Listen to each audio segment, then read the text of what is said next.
Hi students, welcome back to our channel Neetology. तो हम लोगों ने बायोलॉजिकल क्लासिफिकेशन के 2 लेक्चर्स कंप्लीट कर लिए थे। लेक्चर्स 1 में हम लोगों ने किंगडम मोनेरा, लेक्चर 2 में हम लोगों ने किंगडम प्रोटिस्टा और किंगडम फंगाई को हम लोगों ने कंप्लीट कर लिया था। तो बेसिकली आज इसका लेक्चर 3 है और ये आज इसका लास्ट लेक्चर रहेगा। इस लेक्चर में हम लोग बायोलॉजिकल क्लासिफिकेशन के सारे चैप्टर्स को ख़त्म कर देंगे।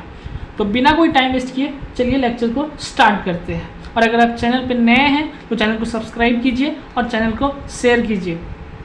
तो बिना कोई टाइम वेस्ट किए चलिए स्टार्ट करते हैं। तो हमारा है पहले किंगडम प्लांटी। तो kingdom Plantae includes all eukaryotic chlorophyll containing organisms commonly called plant. तो जितना भी यूकैरियोटिक ऑर्गेनिज्म है जिसमें क्लोरोफिल होता है, जो जिसको हम लोग कॉमनली क्या बोलते हैं, प्लांट्स बोलते हैं, तो किंगडम प्लांटी के अंदर में आता है। पहले क्या था, सबसे पहले हमारे क्या था किंगडम मोनेरा, उसमें क्या था प्रोकैरियोटिक ऑर्गेनिजम्स आता था। दूसरा हमारे क्या था प्रोटिस्टा था। प्रोटिस्टा के अंदर क्या था ऑल सिंगल सेल यूकैरियोट, मतलब सिंगल सेल यूकैरियोटिक आता था। तो किंगडम फंजाई में क्या था, यूनिक किंगडम था किसका, हेट्रोट्रॉपिक ऑर्गेनिजम्स का। लेकिन किंगडम प्लांटी का क्या है, ऑल यूकैरियोट्स जिसमें क्लोरोफिल है उसको बोला जाता है प्लांट्स, जो किसके अंदर आता है, किंगडम प्लांटी के अंदर में आता है। A few members are partially heterotrophic. लेकिन किंगडम प्लांटी का कुछ मेंबर जो है पार्शियली हेट्रोट्रॉपिक होता है, मतलब आधा वो अपना खाना खुद से बनाता है लेकिन आधा वो डिपेंड करता है किसी और चीज़ पे, जैसे इंसेक्ट पे, नाइट्रोजन के लिए या फिर किसी भी चीज़ के लिए डिपेंड कर रहा है, तो उसको पार्शियली हेट्रोट्रॉपिक बोलते हैं। मतलब अपना खाना वो सनलाइट में बनाता है, फोटोसिंथेटिक करता है, लेकिन कुछ जैसे नाइट्रोजन के लिए इंसेक्टिवोरस प्लांट जो है वो डिपेंड करता है इंसेक्ट्स पे। तो देखिए इस एग्जाम्पल भी दिया हुआ है, a few members are partially heterotrophic, मतलब कुछ मेंबर जो होता है पार्शियली हेट्रोट्रॉपिक होता है, जैसे कि इंसेक्टिवोरस प्लांट या फिर पैरासाइट्स। तो उसका एग्जाम्पल क्या है, ब्लैडर वुड एक प्लांट होता है, इंसेक्टिवोरस प्लांट होता है, और दूसरा है वेनस फ्लाई ट्रैप। ये दोनों are example of insectivorous plant. तो वेनस फ्लाई ट्रैप क्या करता है, जनरली इंसेक्ट को ट्रैप करके उसमें से नाइट्रोजनस न्यूट्रिएंट लेता है और अपने कमी को दूर करता है। बाकी खाना तो अपना फोटोसिंथेसिस से बनाता ही है, इसीलिए इसको पार्शियली हेट्रोट्रॉपिक बोलते हैं। दूसरा है कैस्कटा। कैस्कटा भी प्लांट होता है, इसे पैरासाइट, ये पैरासाइट की तरह रहता है, मतलब कैस्कटा किसी और प्लांट के साथ जुड़ के रहता है और उसमें से खाना पानी सब लेता है, ग्रीन प्लांट्स पर डिपेंड करता है, तो इसको पैरासाइट बोलते हैं। The plant cell have an eukaryotic structure with prominent chloroplast and cell wall mainly made of cellulose. तो बोला जितना भी प्लांट सेल होता है यूकैरियोटिक स्ट्रक्चर का, उसमें क्लोरोप्लास्ट होता है और सेल वॉल जो है मेनली सेलुलोज से बना होता है। You will study the eukaryotic cell. तो हम लोग यूकैरियोटिक सेल के बारे में कब पढ़ेंगे, इन डिटेल में हम लोग को पढ़ना है चैप्टर 8 में। प्लांटी के अंदर अब किसको क्लासीफाई किया गया है, तो प्लांटी के अंदर आता है हमारा नेक्स्ट चैप्टर में हम लोग पढ़ेंगे algae, bryophytes, pteridophytes, gymnosperm and angiosperm. 1, 2, 3, 4, 5 Plantae को 5 पार्ट्स में डिवाइड किया गया है, algae, bryophytes, pteridophytes, gymnosperm and angiosperm. Next chapter हमारा इसी पे है। Life cycle of plant has 2 distinct phases. अब प्लांट का जो लाइफ साइकिल होता है उसका 2 फेज होता है। पहला फेज होता है द डेप्लॉइड सेप्रोफिटिक और एक फेज होता है द हैप्लॉइड गेमेटोफिटिक। मतलब प्लांट का लाइफ में 2 फेज आएगा, एक डिप्लॉइड जिसको सेप्रोफिटिक बोलते हैं और एक हैप्लॉइड जिसको गेमेटोफिटिक बोलते हैं। That alternate with each other, दोनों क्या होता है, अल्टरनेट होता है, मतलब एक दूसरे का अपोजिट टाइप्स होता है।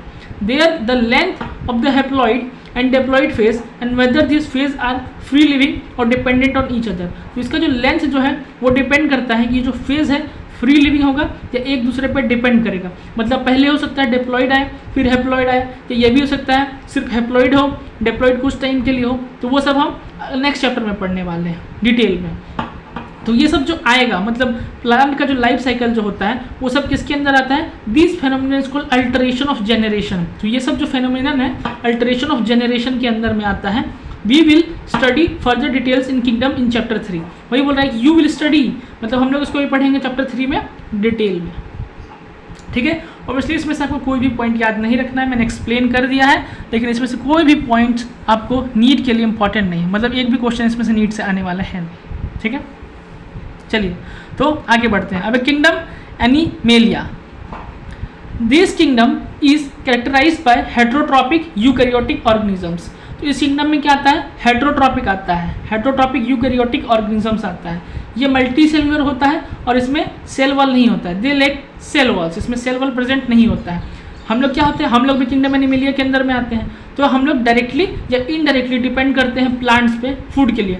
डायरेक्टली कैसे, अगर हम लोग मान लीजिए कोई भी फल या वेजिटेबल फ्रूट या कुछ भी डायरेक्टली तोड़ के खा रहे हैं तो डायरेक्टली हो गया। और इनडायरेक्टली कैसे, मान लीजिए हम कोई मीट खा रहे हैं, जैसे फॉर एग्जाम्पल कोई भी हम जानवर खाएं, ठीक है, तो वो जानवर पहले क्या खा रहा है, घास खा रहा है, तो घास खा रहा है फिर जाके हम उस जानवर को खा रहे हैं, तो ये इनडायरेक्टली हो रहा है। मतलब वो भी डिपेंड किससे कर रहा है, प्लांट ही। प्लांट को पहले वो जानवर खाया, फिर वो जानवर को हम लोग खाएं, तो वो इनडायरेक्टली है। और डायरेक्टली अगर हम डायरेक्टली फीड कर रहे हैं प्लांट से तो वो डायरेक्टली है। वही बोल रहा है डायरेक्टली या इनडायरेक्टली डिपेंड करते हैं प्लांट पे हम लोग for food. They digest their food in internal cavity. तो हम लोग क्या करते हैं, इंटरनल कैविटी में हम लोग का डाइजेशन होता है। और हम लोग स्टोर फूड रिजर्व, हम लोग का जो फूड होता है, फूड रिजर्व स्टोर कैसे होता है, या तो ग्लाइकोजन की तरह या फिर फैट की तरह। ये एक इंपॉर्टेंट लाइन है, आपको याद रखना है। Store food reserve, kingdom animalia में स्टोर फूड रिजर्व कैसे होता है, ग्लाइकोजन में या फिर फैट में। हमारा जो मोड ऑफ न्यूट्रिशन है, किंगडम एनिमेलिया का जो मोड ऑफ न्यूट्रिशन है वो होलोजोइक होता है। मतलब बाय इंजेशन ऑफ फूड, मतलब प्रॉपर इंजेशन होता है, डाइजेशन होता है, एसिमिलेशन होता है, फिर टोटली सीक्रेट होता है जूस। तो कॉम्प्लेक्स फूड जो टूटता है पूरे अच्छे तरीके से, तो उसको होलोजोइक न्यूट्रिशन बोलते हैं। They follow a definite growth pattern and grow into adults. तो किंगडम एनिमेलिया क्या होता है, डिफिनिट ग्रोथ पैटर्न होता है और वो ग्रो करता है एडल्ट में, जिसका डिफिनिट शेप और डिफिनिट साइज होता है। Higher forms show elaborate sensory, और जो हायर फॉर्म होता है एलोबरेट सेंसरी शो करता है और न्यूरोमोटर मैकेनिज्म शो करता है। मतलब हम लोग सेंस कर सकते हैं अच्छी अच्छी चीज़ को। फिर न्यूरोमोटर मैकेनिज्म होता है हमारा, जिसके कारण हम लोग मूव कर सकते हैं, चल सकते हैं, भाग सकते हैं। Most of them are capable of locomotion. ज़्यादातर किंगडम एनिमेलिया के अंदर जो आता है वो कैपेबल होता है लोकोमोशन करने के लिए, मतलब एक जगह से दूसरी जगह जाने के लिए कैपेबल होता है किंगडम एनिमेलिया के अंदर जो भी ऑर्गेनिजम्स आता है। Sexual reproduction is copulation of male and female. Sexual reproduction कैसे होता है, जब मेल और फीमेल फ्यूज करता है, फॉलोड बाय इम्ब्रोलॉजिकल डेवलपमेंट। इम्ब्रायोलॉजिकल डेवलपमेंट के थ्रू भी फिर बेबी का डेवलपमेंट होता है, और ये फ्यूजन के थ्रू मेल और फीमेल में होता है। Silent feature of various phyla, कुछ फाइला के बारे में हम पढ़ेंगे जो चैप्टर 4 में डिस्क्राइब है। तो किंगडम एनिमेलिया हम लोग चैप्टर 4 में पढ़ेंगे और किंगडम प्लांटी हम लोग चैप्टर 3 में पढ़ेंगे। ये दोनों का चैप्टर, इस चैप्टर में कोई मतलब नहीं, इससे क्वेश्चंस नहीं आएंगे। ठीक, बस एक पॉइंट आपको रिमेंबर करना था, वो मैंने करा दिया। Store food reserve as glycogen या फैट। बाकी ना ही किंगडम एनिमेलिया इंपॉर्टेंट है, कहीं किंगडम इंपॉर्टेंट है इस चैप्टर में। बाकी चैप्टर 3 और चैप्टर 4 में तो इंपॉर्टेंट है ही। ये पैराग्राफ साफ काट दीजिए, ये पैराग्राफ साफ काट दीजिए, आप नेग्लेक्ट कर सकते हो। अब इंपॉर्टेंट लाइन जो आता है, अब इसमें से क्वेश्चंस आते हैं हमारे, वायरस, वेरोइड्स, प्रियॉन्स एंड लाइकेंस, इससे हमारे क्वेश्चन आता है। अब इसको हम लोग को ध्यान से पढ़ना है। तो विटिकर भैया का जो 5 किंगडम क्लासिफिकेशन था उसमें ना ही लाइकेंस का मेंशन किया गया, ना ही वायरस को, ना ही वेरोइड्स को, ना ही प्रियॉन्स को, ना ही लाइकेंस को। ठीक है, all of us know who suffered the ill effect. जो भी जिसको कॉमन कोल्ड हुआ है और फ्लू हुआ है वो सब जानता है कि वायरस का क्या इफेक्ट होता है, क्योंकि कॉमन कोल्ड, फ्लू ये सब किससे होता है, ये सब वायरसेस से होता है। Even if we do not associate with our condition, virus did not place any classification. Virus को किसी भी प्लेस पे क्लासीफाई नहीं किया गया था। Since they are not considered truly living, क्योंकि इसको कंसीडर नहीं किया जाता है कि टोटली ये लिविंग थिंग है या टोटली नॉन लिविंग थिंग है, इसलिए वायरस को क्लासिफिकेशन के तौर पे इसको नहीं बांटा जा सका है अभी तक। If we understand living as those organisms that have cell structure, अगर हम लोग लिविंग थिंग को ऐसे मानते हैं कि लिविंग थिंग वो है जिसका सेल स्ट्रक्चर होता है, तो उस हिसाब से वायरस लिविंग थिंग नहीं कहलाएगा। और अगर दूसरे कैटेगरी से देखते हैं तो लिविंग थिंग कहलाएगा। तो बहुत कन्फ्यूजन चल रहा है कि वायरस को लिविंग थिंग के अंदर लेंगे या वायरस को नॉन लिविंग थिंग के अंदर लेंगे, इसीलिए वायरस का क्लासिफिकेशन अभी तक नहीं हुआ है। The virus are non cellular organisms that are characterized by inert crystalline structure outside the living cell। तो वायरस के अंदर नॉन सेलुलर ऑर्गेनिज्म है, मतलब इसमें कोई भी सेल स्ट्रक्चर नहीं होता है। और इसका कैरेक्टरिस्टिक क्या है कि इसमें जो है इनर्ट क्रिस्टलाइन स्ट्रक्चर होता है outside the living cell. Living cell के बाहर में इनर्ट क्रिस्टलाइन स्ट्रक्चर होता है, किसका, वायरसेस का। देखिए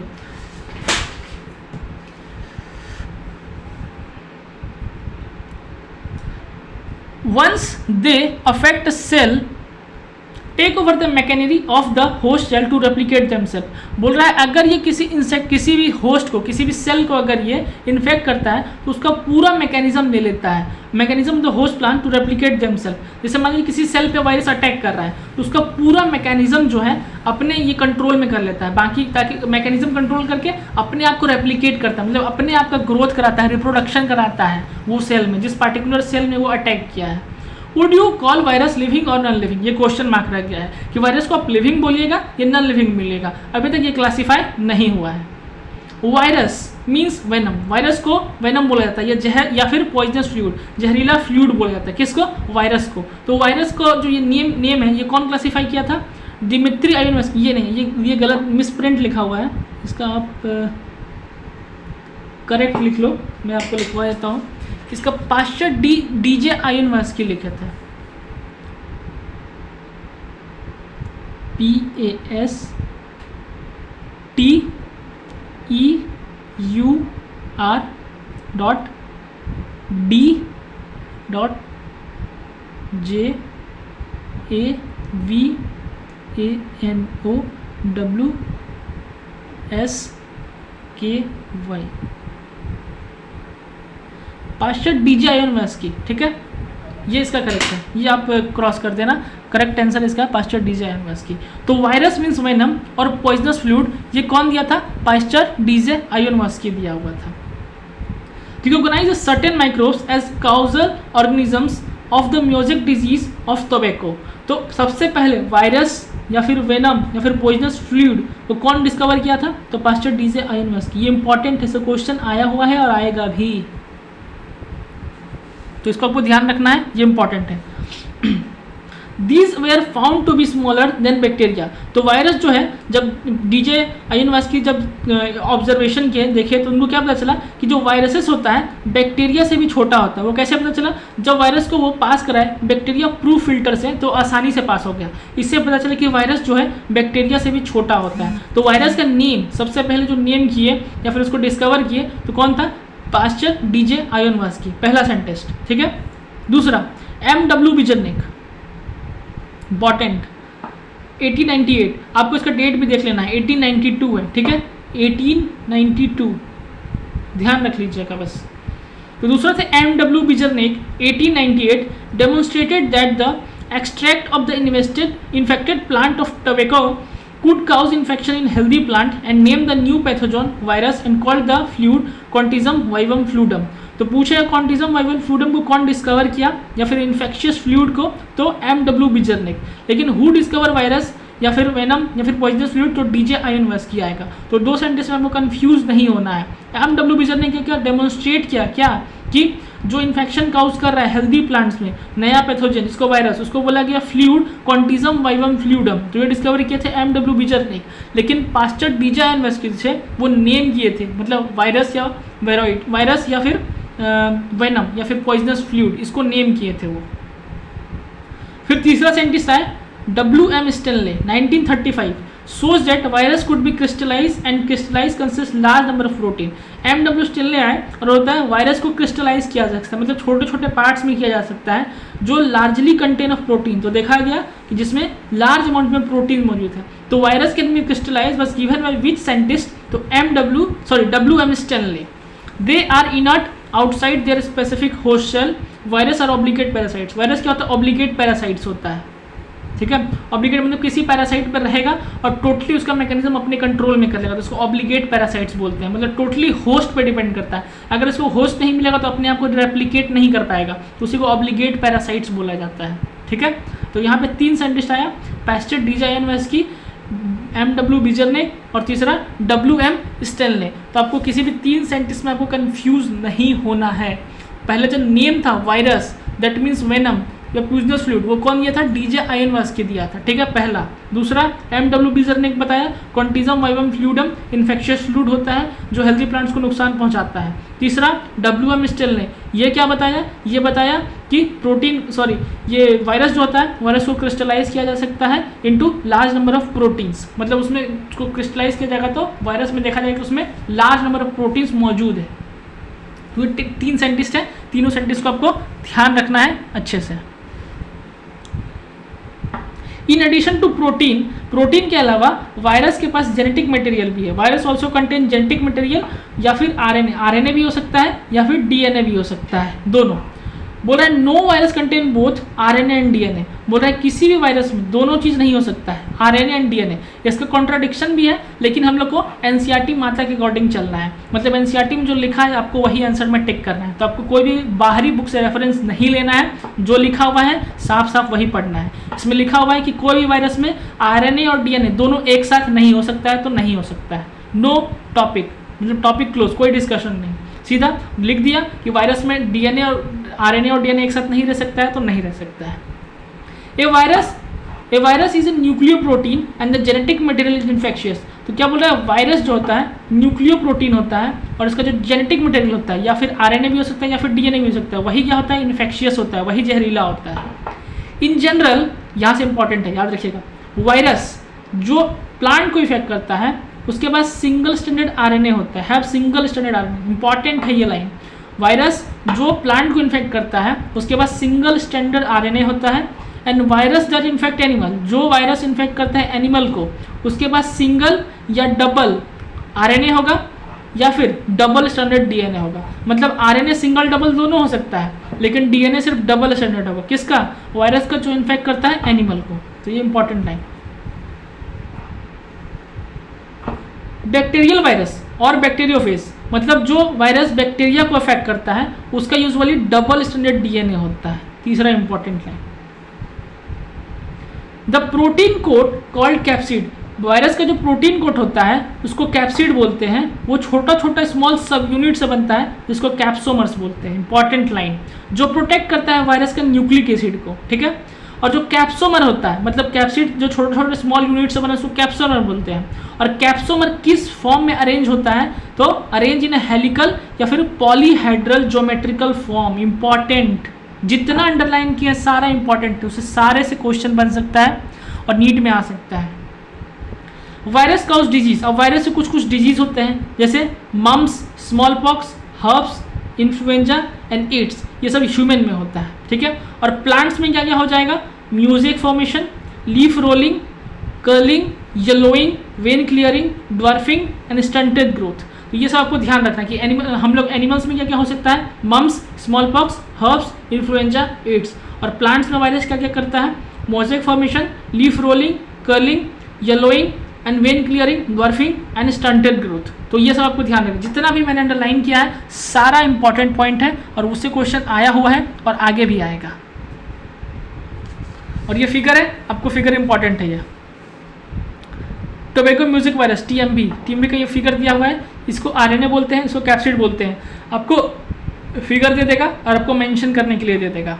दूसरा बैक्टीरियोफेज का फिगर दे देगा, आपको मेंशन करने बोलेगा। तो ये हेड है, ये कॉलर है, ये सीथ है, ये टेल फाइबर है। तो आपको ऐसे दे देगा और हो सकता है एक दो ये तीनों गायब कर दे, ऑप्शन बना दे। तो आपको फिगर इसका इंपॉर्टेंट है, इसका और इसका, दोनों फिगर को आपको इंपॉर्टेंट याद करना, मेमोराइज करना पड़ेगा। चलिए, तो वायरस टॉपिक हो गया हमारा खत्म। अब है वेरोइड्स, प्रियॉन्स एंड लाइकेंस। तो स्टार्ट करते हैं वेरोइड से।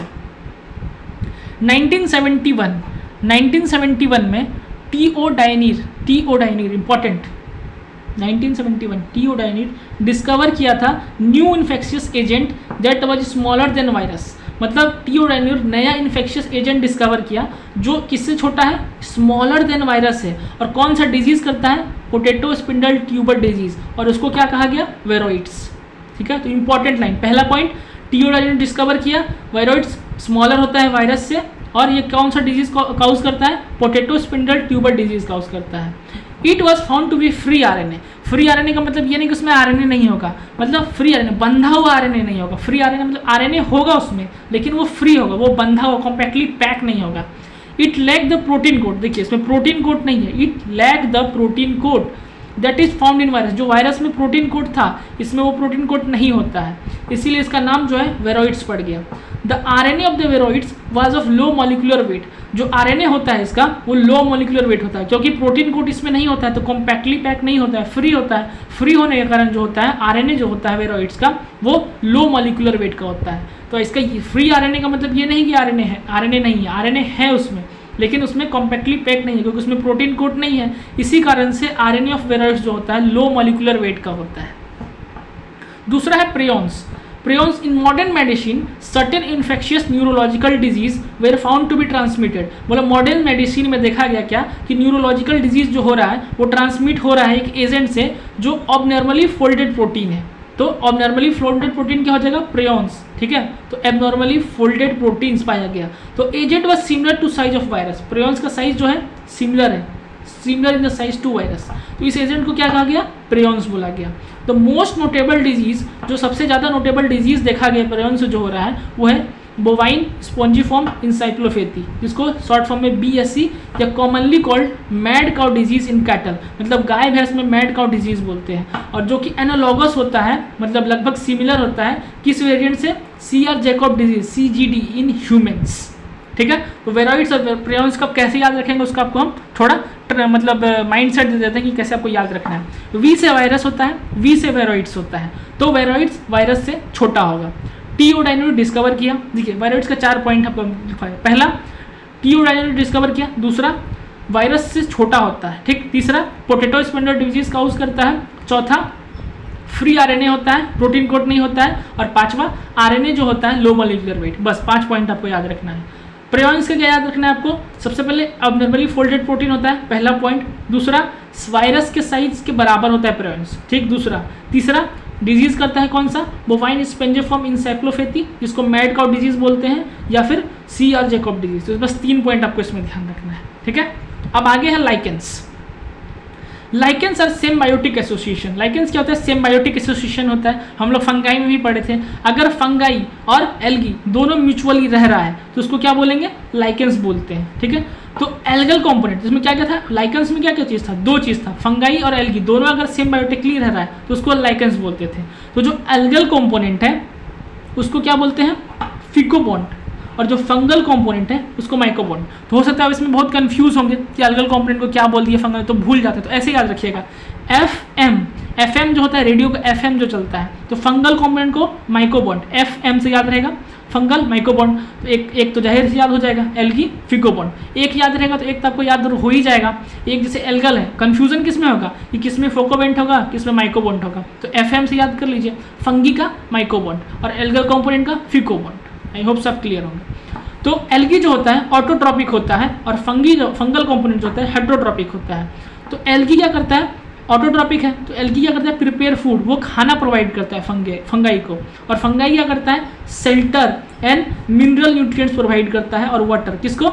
एल्गी को। मतलब एक दूसरे का वो मदद करता है, इसीलिए सिम्बायोटिकली रहता है ना। तो एल्गी इसको तो आपका ये खाना प्रोवाइड कर देता है, और फंगाई इसको शेल्टर और मिनरल न्यूट्रिएंट्स प्रोवाइड कर देता है।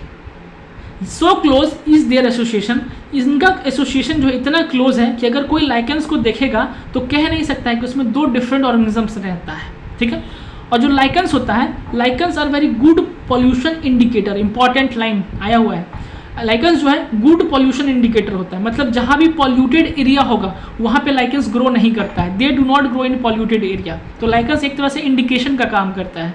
जहाँ भी पॉल्यूशन अच्छा होगा, पॉल्यूशन नहीं होगा, मतलब वातावरण अच्छा होगा, वहाँ पे लाइकेंस ग्रो करता है। तो lichens are the good pollution indicators. तो हमारा चैप्टर यहाँ पे खत्म हो गया है। चलिए आपको मैं समरी फटाफट चैप्टर का एक बार करा देता हूँ। तो biological classification of plant and animal सबसे पहले कौन दिया था? अरिस्टोटल दिया था। आपको मैंने मार्क भी कराया, किस पे? सिंपल मॉर्फोलॉजिकल कैरेक्टर्स पे। उसके बाद लीनियस आया, लीनियस क्लासीफाई किया लिविंग ऑर्गेनिज्म को, किसमें? 2 किंगडम में, प्लांटी और एनिमेलिया में। उसके बाद व्हिटेकर चाचा आए, व्हिटेकर चाचा क्या किए? 5 किंगडम क्लासिफिकेशन किए, मोनेरा, प्रोटिस्टा, फंगी, प्लांटी और एनिमेलिया में। इनका 5 मेन क्राइटेरिया क्या था 5 किंगडम में बांटने का? Cell structure, body organisation, mode of nutrition और रिप्रोडक्शन और फिलोजेनेटिक रिलेशनशिप। ये 5 बेसिस पे, 5 क्राइटेरिया पे, 5 आधार पे उन्होंने 5 किंगडम क्लासिफिकेशन किया था।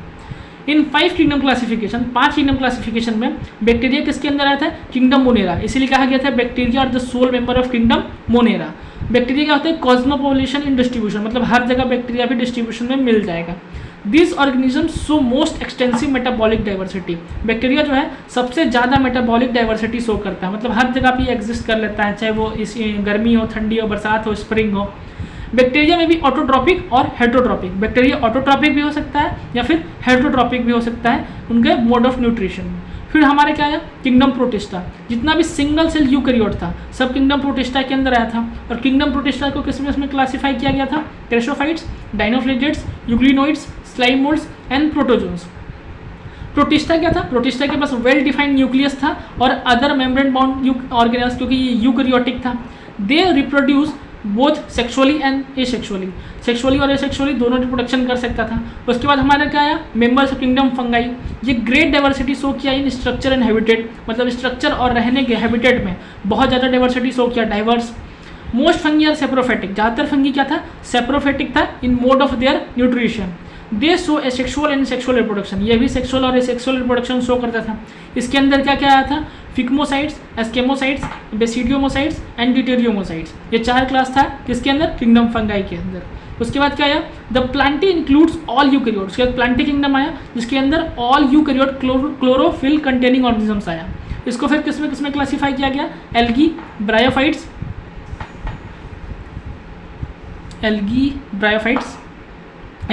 Bryophytes, pteridophytes, gymnosperm and angiosperm are included in this group. The life cycle of plant exhibit alteration of generation, तो जो लाइफ साइकिल था प्लांट का वो एग्जिबिट करता है क्या, अल्टरेशन ऑफ जनरेशन। एक गैमेटोफेटिक और दूसरा सेप्रोफेटिक, 2 जनरेशन आता है जिसको हम लोग आगे चैप्टर्स में पढ़ेंगे। The heterotrophic eukaryote multicellular organisms lacking cell wall were included in the kingdom Animalia. फिर क्या आया, किंगडम एनिमेलिया आया जिसमें क्या आता है, हेट्रोट्रॉपिक यूकैरियोटिक और मल्टी सेलुलर, जिसके बाद जो सेल वॉल नहीं हो, जिसके पास सेल वॉल नहीं हो, किसके अंदर आया, किंगडम एनिमेलिया के अंदर आया। इसका मोड ऑफ न्यूट्रिशन क्या था, होलोजोइक था। ये रिप्रोड्यूस कैसे करता था, सेक्सुअल मोड से करता था। सम ए सेलुलर ऑर्गेनिजम्स और कुछ ए सेलुलर ऑर्गेनिजम्स था जो अभी हम लोग पढ़े, वायरस, वेरोइड्स, लाइकेंस, ये सबको किसी भी 5 किंगडम क्लासिफिकेशन में क्लासीफाई नहीं किया गया, क्योंकि इसको टोटली ये पता नहीं किया गया कि वायरस जो है लिविंग है या नॉन लिविंग है या फिर किसके अंदर क्लासीफाई किया गया। इसीलिए पार्टिकुलरली अभी वायरस, वेरोइड्स, फेरियंस, लाइकेंस को अलग कैटेगरी में रखा गया, मतलब अलग जगह पे हम लोग पढ़ते हैं। सो पार्टिकुलरली किसी भी किंगडम में नहीं पढ़ते हैं। तो हमारा बायोलॉजिकल क्लासिफिकेशन चैप्टर खत्म हो गया है। अब इसका वर्कआउट सीरीज जल्दी ही आ जाएगा। चैप्टर 1 हम लोगों ने कंप्लीट कर लिया है, चैप्टर 2 हम लोगों ने कंप्लीट कर लिया है। आई होप सो आपको लेक्चर्स बहुत अच्छे तरीके से मैंने समझाया है, इससे बाहर आपको कुछ भी नहीं आएगा, ये मेरी गारंटीड है। आप इसके बाद आप PYQ भी सॉल्व कर सकते हो, आप देख सकते हो जो मैंने मेंशन किया है वहाँ से क्वेश्चन उठ के आया और 2024 में भी वहाँ से उठ के आएगा 110%। तो चैनल पे न्यू है तो सब्सक्राइब कीजिए और चैनल को शेयर कीजिए प्लीज़, इससे हम लोग को भी मोटिवेशन मिलता है, कंटेंट बनाने का इंस्पिरेशन मिलता है। हाँ कि स्टूडेंट्स देख रहे हैं, पढ़ रहे हैं, अच्छा है, कोई कंसिस्टेंट बना हुआ मेरे साथ, तो पढ़ाने का एक जो डिज़ायर होता है वो और बढ़ जाता है। बाकी हम पूरा चैप्टर तो कराएंगे, 38 चैप्टर हम कराएंगे, चाहे सिंगल बच्चा ही क्यों ना देख रहा हो, हम ऐसा कंटेंट डिलीवर कर देंगे आपको यूट्यूब पे। उसके बाद जब नीट 2024 होगा उसके बाद हम आपको क्वेश्चन जब होगा तो आपको हम दिखाएंगे कि देखो मेरे क्वेश्चन प्रेडिक्ट हुए कितने आए हुए हैं नीट 2024 में। तो ये बिना सीरीज़ को कंप्लीट किए तो होगा नहीं, इसीलिए पहले हम टोटली सीरीज़ तो हम कंप्लीट करेंगे ही, चाहे वो मेरा एक बच्चा देखे या फिर 10 बच्चा देखे, उसके लिए आपको टेंशन नहीं लेना है। चैप्टर पूरा हम 38 चैप्टर्स कंप्लीट कराएंगे और साथ में हम रिवीजन, बहुत आगे का प्लान भी है मेरा, जैसे रिविजन्स का प्लान हो गया, फिर कुछ ऐसा टॉपिक होता है जिसको याद करने में प्रॉब्लम होता है, उसके लिए कुछ ट्रिक्स है, ट्रिक्स याद करने के लिए वो भी अपलोड करूँगा मैं। जो मेरे पास रिसोर्सेस है जिससे आपका बायोलॉजी में मिनिमम टू द बार 340 आराम से आप क्रॉस कर सको, उसके लिए हम होल कंटेंट इस चैनल पर डाल देंगे। फिर आपको बायो के लिए नहीं सोचना है, उसके बाद बाकी मैं केमिस्ट्री के लिए देखूँगा, वो आपको मैं बाद में बताऊँगा। ठीक है, तब तक के लिए keep learning and keep smiling. Thank you.